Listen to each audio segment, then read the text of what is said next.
Hi, I'm Erin Lutansky reading for Priscilla. That Samantha Power soapbox was insane, the most self-important speech I've ever seen. USA is good, Russia's evil? We've heard this before. What are you talking about? The Assad regime has been brutally killing his people since 2011.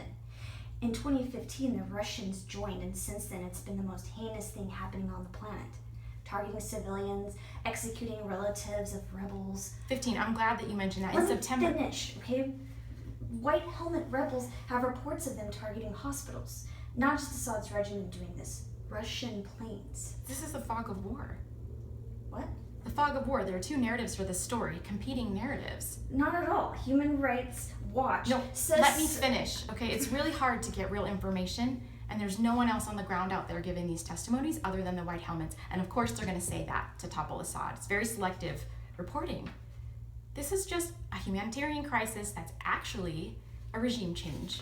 Insane. You mentioned 15. In 2015, Obama wanted to work with Russia to eradicate certain terrorist groups, and the Department of Justice sabotaged the deal. And now, all of a sudden, they're calling those terrorist rebels and helping them. Face it, we're arming terrorists to topple Assad. It's just another proxy war. We're not targeting civilians. And the Al-Qaeda owners, the terrorists are. Look, we both know shit happens on both sides, and you're not stupid. You have this inkling toward humanitarian issue, but we both know what's going on. Russia and Syria liberated Palmyra from ISIS. Why didn't we? Aren't we there fighting ISIS? No, we're there doing another regime change. It's just another proxy war about land and resources and pipeline. And the real threat to peace is not there. It's in DC. We're so entangled in this sweaty shithole, we can't get our hands out of it. That's damn right, it's a proxy war. Like, you know how this shit works. The sand pit. All those damn sand pits out there. They're filled with dictators, insane radical Muslims, slaughtering civilians. And yeah, if we go in and stop a dictator, there's going to be a lot of blood. A lot. You know, so I can understand your skepticism about everything being a humanitarian issue.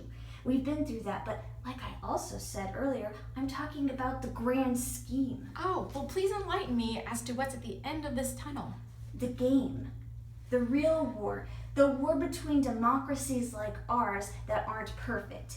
NATO countries built after the Second World War. Freedom. Being able to speak. Being able to dissent. Being able to burn a fucking flag. The war between that and Russia. Putin? An atrocious dictator who would intervene just as much as us if we didn't get there first. Do you want him going in there? Because, you know, that's what the sandpit is. Whoever controls the sandpit controls the oil. Whoever has the oil has the power.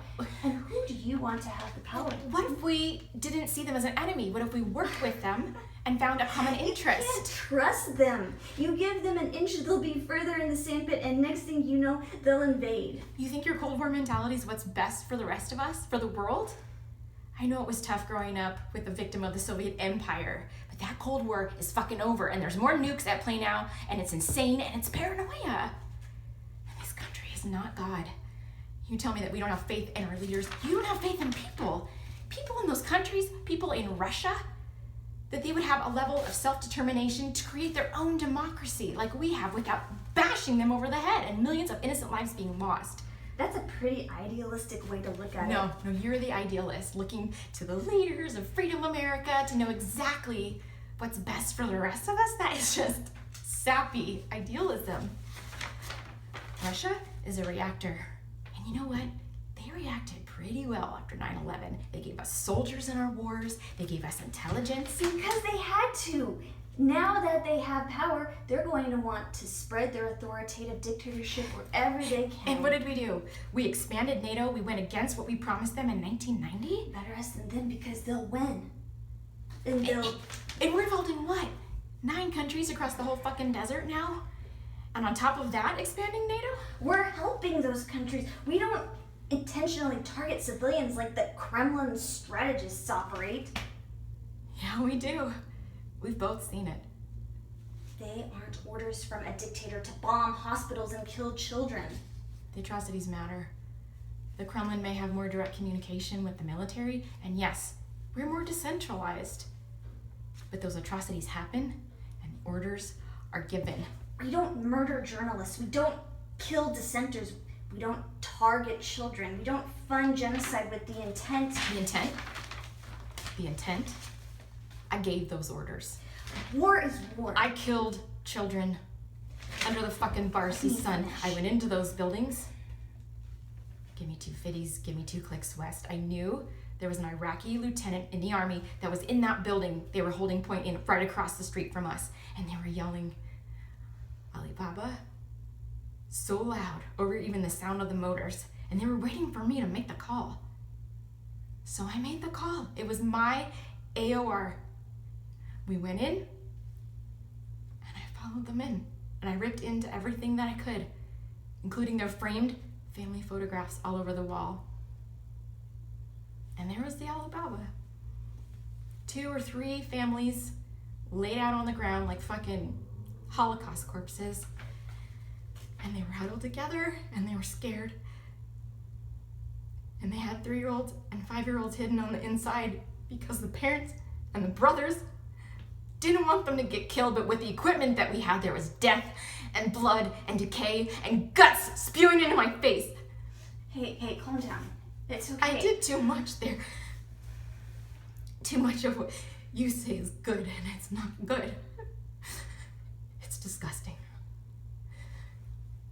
So you can go and say that what you did was just and drink or whatever the hell you do.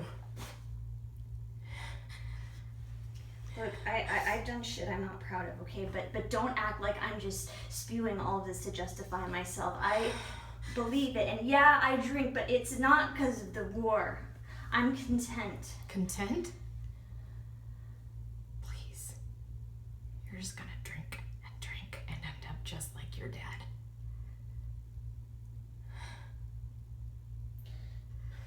Don't project your problems. It's a load of shit. Well, what about you? Doing all these anti-war events, telling all these soldiers what they did meant nothing, putting yourself on a high horse takes the pain away? Fuck you.